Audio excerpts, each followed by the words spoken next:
Perfect timing. It's cold and wet out there. Come on, get yourself in here. The fire's on, so there's no need to be cold. So come on round, mind the arrows on your way past. What I'm up to today is making an English yew longbow. So the tool to do the job that I'm going to need is actually sitting waiting for me right here. That edge. Thing is, I've got to get it off of this big chunk of flint. So let's just drop the camera in and have a look at that. Don't know if you can see where it steers off here. Well, we're going to straighten that up. Obviously with a rock.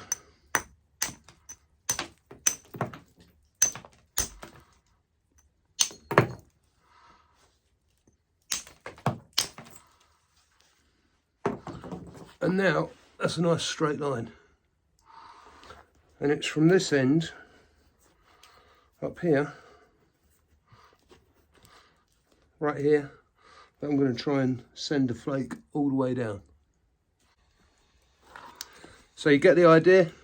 This big, thick, strong blade, hit from the top. That's why I've put a leg pad on, because I'm going to be firing that directly at my leg. And I'm going to use this big soft hammer made out of a red deer antler to hit it. So you only get one chance. It'll either work or it won't.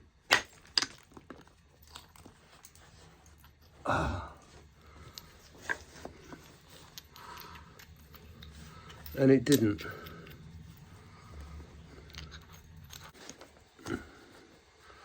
Just having a quick look around with the idea of maybe setting up another opportunity.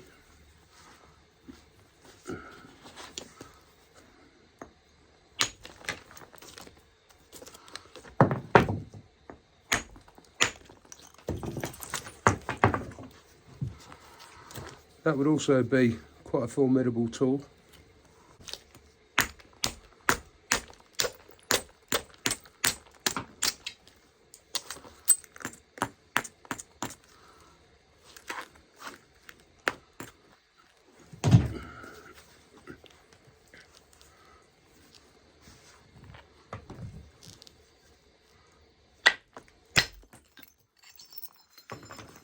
And do you know what?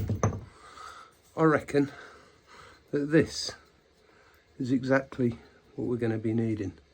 So let's show you how that would work in action. Seeing that a bit clearer, look. There's quite a lot of usable areas, such as this. That's part of the original plan actually. And this edge here, and this edge here. So I've got 3 tools which are likely to help. And I've got enough room to hold on both ends of that. So to help me hold the bow stave, I put a hole in the wall with the help of a little woodpecker, and pop that in there like that. Then we can try this tool out and see.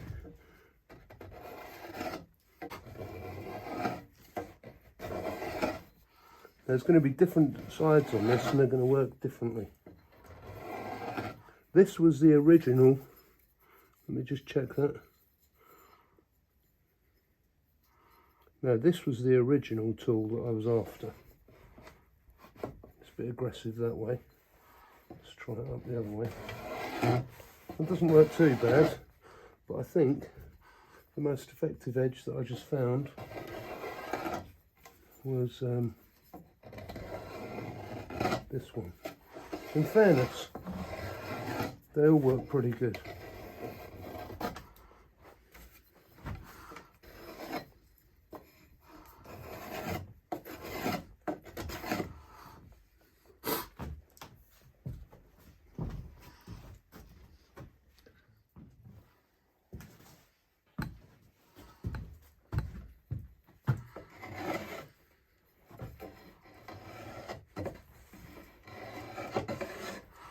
I've already put quite a few hours into this stave, but I thought it might be, it was one of them occasions where I thought actually should let's see if people see this happening.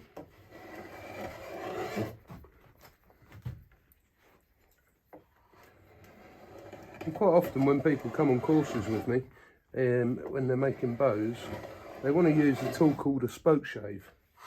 Well, that's what I choose to give them. And some people get on better with it than others. But it's not unusual for somebody to say, you know, once I show them a bit of flint, that's the last time I pick the spoke shave up.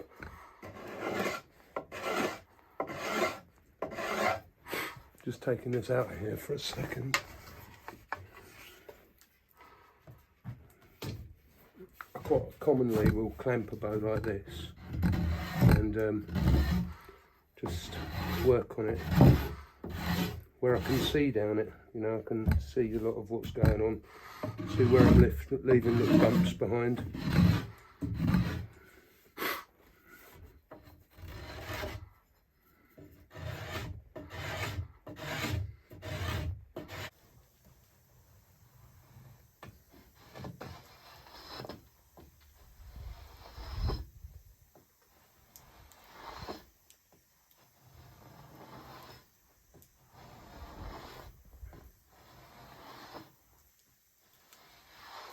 That's a beautiful tool for the job. You can explore different shapes in different moments.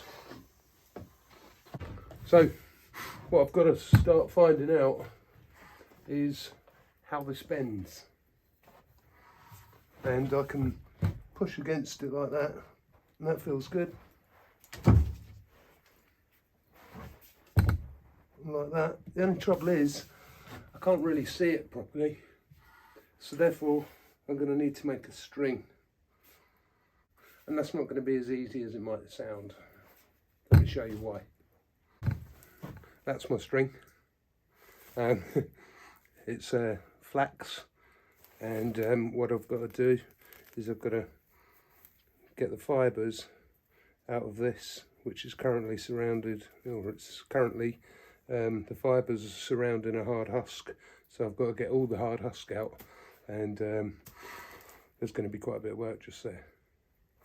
I quite often find that the string making is considered the least interesting part to watch, but without the string you haven't got a bow, so being able to make that is probably the most crucial part. And the interesting thing is it definitely is a slow lane. What I'm doing with this is, as you can see, it's come apart there. I can pull that down now, and so this is what I'm after. And I do this my way, but it's just a way, really. Get things caught up in the ends. If you try and do too many at once, or if you thrash them, you can damage fibres, you're shortening fibres. And I find this personally quite a pleasant part of the practice. On the odd occasion when they're thin, I might just do it a slightly different way, where I just shake the material away and then use my hands like this, and eventually all that husk will fall away, leaving me just with the fibres. But it's a bit more wasteful if you do it that way. So if you try and speed up, you kind of get less.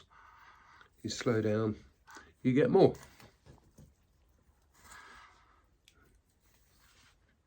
This material is called flax,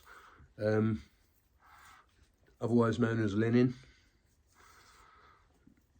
Hugely important in mankind's journey, actually, with clothing, right back into the history of archery.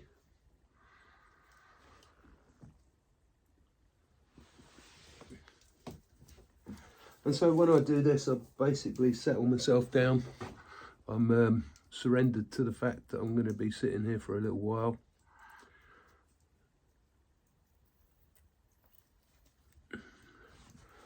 And it doesn't have that high octane level of interest for sure, but it's quite a peaceful thing to do.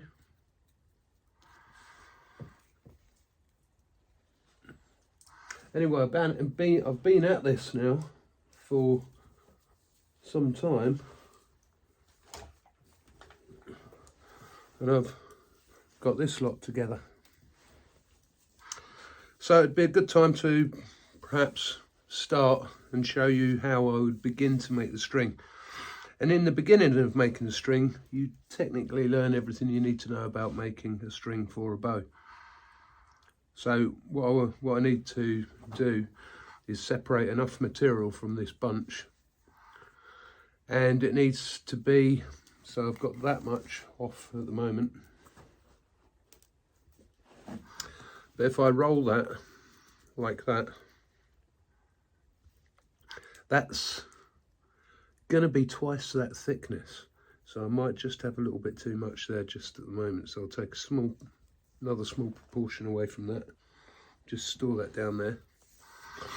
And what we're going to do is we're going to start right in the middle, and we're going to open these fibres up so I've got an even amount either side.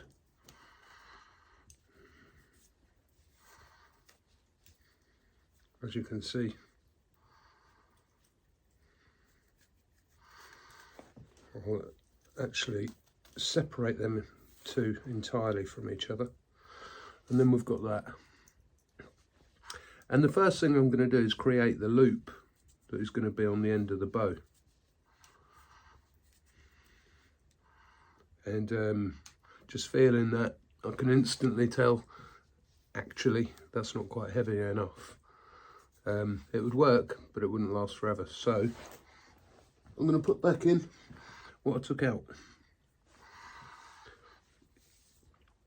I think the bit that goes round the end of the bow, that does go through quite a bit of stress. So it is important that it's got the strength to deal with itself. And if you can bear with this, what you'll get is you'll get the understanding of how that loop is made. Kind of crucial, critical. So I'll always hold this point here with my right hand, and the left hand is spinning, locking and loading it over the opposite side. And it's by putting the spin in that everything has the strength that it really needs. And I've got to do this to this string until I've got enough there to form a loop, which is big enough for the end of the bow. Obviously there can't be a weak spot anywhere, because if there is, that's exactly where it's going to break. Then you don't need me to tell you you haven't got a bowstring. So that is going there like that. And now what's going to happen is I'm going to hold that loop. You get over here, you get over there, and we're going to begin the descent into the string. I'll just go a few more twists on this and you'll get the general idea.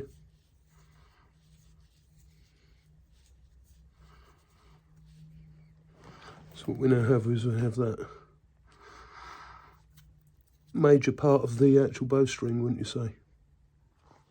It's funny, isn't it? You know, the ability to just go and buy string is always a simple thing, but it actually has a huge importance in the ability to demonstrate primitive technology or ancient technology.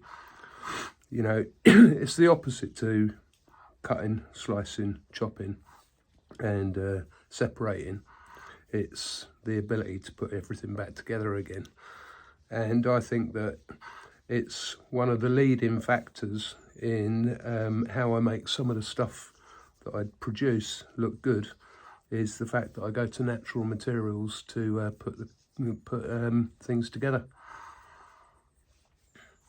So we're that far in, and I've got about 7.5 foot of this to make. So I'll plough on with that, and then we'll get the bow on the string and see what happens.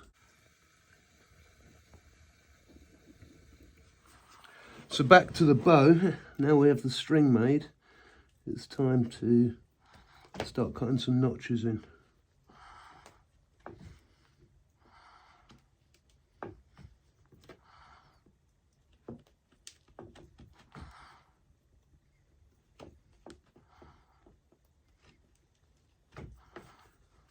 This is a delicate part of the operation.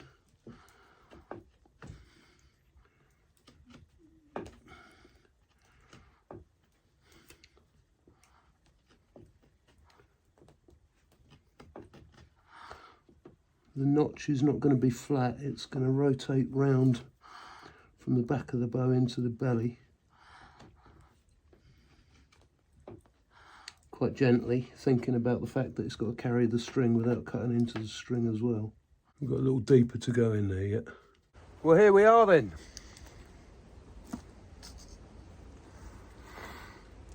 What you won't get on the video, well, you might, it's the nervous tension. Never mind the tension on the bow, the tension that goes on inside here, because I'm expecting a result out of this, and you never know, might not get one. So I put quite a bit more time into the bow, and because of the quality of this wood, I've sanded it down. I haven't actually waxed it or anything yet, but first of all, we're going to set the string at the right length.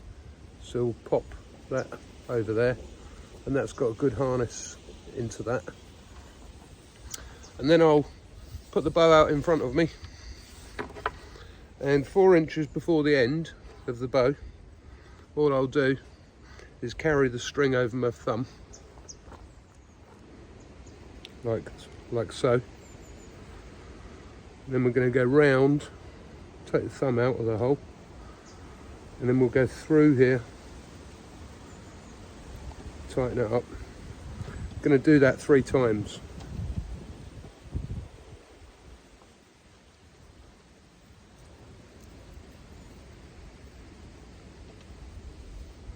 So that end's set. Now we're going to release that from its harness, bring it down there, and lock this end into this and tighten it up.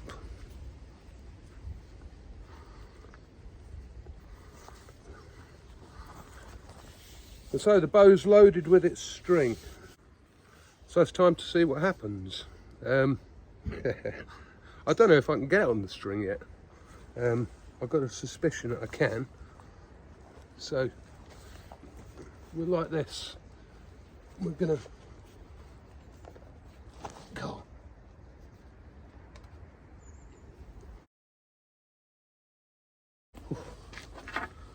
And we have our first look at things. That's looking quite nicely balanced. So we'll pop it up here. Just let that relax for a second. So remember the nervous tension, that hasn't gone anywhere. I've seen bows explode from this position in the next few seconds. I don't think it's going to happen, but we'll start waking it up a little bit. So that's just sitting at 20 inches draw at the moment. We can potentially say that that bit is a bit stiff, and that's what you describe as tilling. So what I should do is take a bit more out of there and then sit it at that position again, and we spend a bit of time gently coercing this down to about a 30-inch draw. Then we find out what the poundage is and take things from there. Just set the brace height at the proper height now. That's the fist mill plus about 1 inch. I like that. And then it doesn't slap you in the wrist when you let go of it.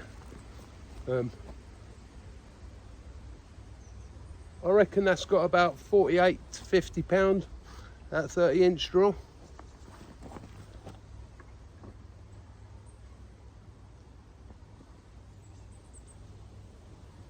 That's 22 inches, 24 inches, 26, 28.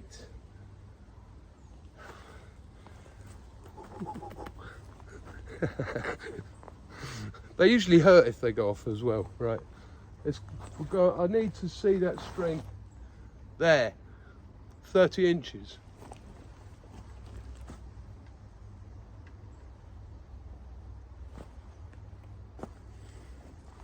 I touched at 30, so now I'm going to put a poundage reader on it.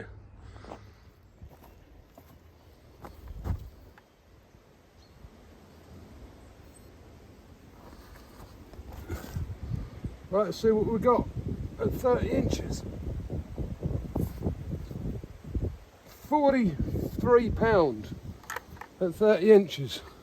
Now that bow is quite long, and if I want to raise the poundage, all I've got to do is shorten the ends a little bit, put that through a tighter arc, and we'll get more poundage. But I'm going to shoot it up at 50, I'm going to shoot it at 43 pound, see what she behaves like, and make a decision from there. Well, I suppose it's time to see what it shoots like then, isn't it? And I'm not shooting them ones, but I've just put a buckskin handle on it. I'm really pleased with the way this has all come out, and well, we'll have a little look. So it's a flint tipped arrow all the same. This is its very first arrow, never been shot before.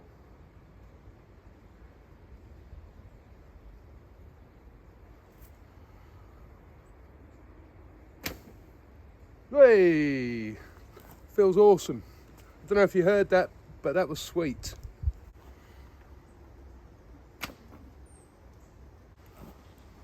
Well, I hope you enjoyed that. Thanks for watching, and don't forget to like, follow, share and subscribe. Cheers guys, have a good day.